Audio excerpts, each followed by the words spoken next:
It's time, my friend. The Clear English Academy is officially open for enrollment. Yay, I'm so excited. If your goal is to develop more clear and natural spoken English, this is the place for you. Inside the Academy, you'll find a 16-week curriculum focused specifically on pronunciation and accent training. Plus, in the Academy, you and I have an opportunity to work together. So click on the link below to find out all the details about the program and to grab your spot today. I can't wait to see you inside the Academy. Hello, my friend, and welcome. This is the Clear English Corner, and I'm Keenyn, your Clear English coach. So, disagreement is a healthy part of any business environment, right? It's how new ideas are created. But sometimes the way conflict is handled can become a problem. So in this lesson, I'm going to share 5 key tips for how to respectfully disagree in English so we can keep the conversation moving forward. Sound like a plan? All right, let's dive in. Tip number 1. Don't make it personal.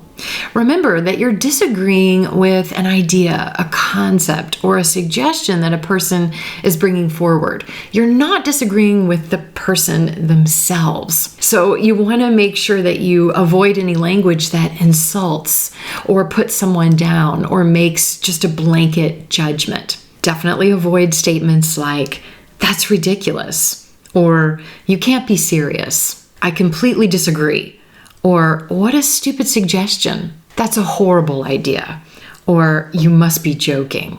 Or finally, just a simple statement like, "No way." It may seem kind of obvious, but a lot of times in the heat of the moment, especially in a passionate disagreement, these types of words may fly right out of our mouths, and it automatically puts someone on the defensive. When someone's on the defensive, it becomes almost impossible to have a productive conversation. Tip number 2, stay calm.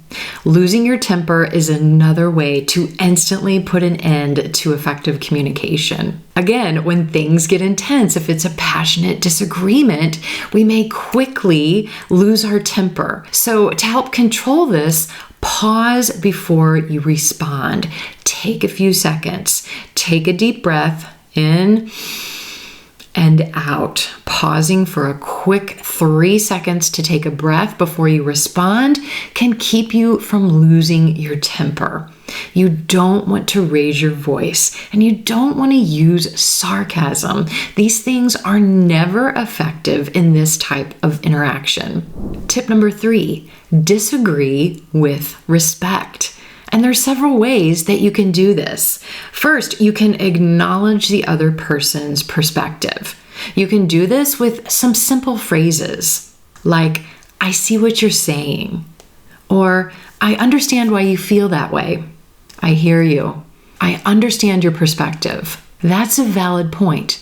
Or "I respect your point." You can also use a few simple phrases to demonstrate partial agreement with what someone's saying. You could say something like, "I agree with the first part of what you're saying," or "You're right about whatever you're talking about."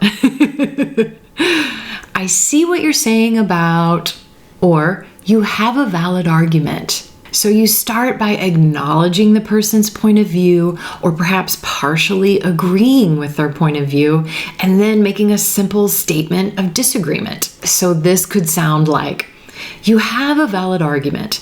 I'm not sure I agree." Or, "I see what you're saying about whatever topic. I have a different perspective. I understand why you feel that way. That's not always the case." Or, "I respect your point. I interpret it differently." Sometimes there may be no common ground to acknowledge the person's point of view or demonstrate partial agreement. In those cases, a simple statement like, "I disagree and here's why," can be very effective. The key part there of that statement, "and here's why," and here's why. Be prepared to share a few points and reasons why you disagree with the person's argument. This keeps the disagreement focused on the idea or the suggestion and not the person presenting it. So to disagree respectfully, you want to be specific about why you disagree. I interpret it differently, and here's why. That's not always the case, and here's why. I disagree, and here's why. Tip number 4, always offer an alternative or suggestion. Again, this keeps the conversation moving forward. You can do this using phrases like, we should also consider. An alternative might be, I think we could, or I think we should, from my perspective, or what if we tried? Again, these are great phrases for introducing your alternate idea or suggestion. And tip number 5, ask for feedback. You can do this by asking simple questions like, what are your thoughts on that? Or, how do you feel about that? What do you think? How does that sound? Or, do you think this is an option? These simple questions continue the back and forth of the conversation, giving your conversation partner a chance to give their feedback, their impressions of your alternate suggestion. Effective communication is all about keeping that back and forth flow open. As soon as we get into the grounds of defensiveness and anger, that open communication immediately shuts down. This is true in a business environment and really any communication we're having, personal or professional, right? And one final bonus tip. Focus on listening to the other person. Focus on listening and understanding their perspective instead of letting your brain become preoccupied with what you're going to say in response. This can be challenging, but practicing and developing your listening skills is key. It's those listening skills that really differentiate you as an effective communicator. All right, my friend, I hope you found this lesson helpful in navigating disagreements respectfully in English. Be sure to come on over to the Clear English Corner website for tons more free lessons focusing on pronunciation and effective communication. As always, thank you so much for tuning in, and I'll see you next time.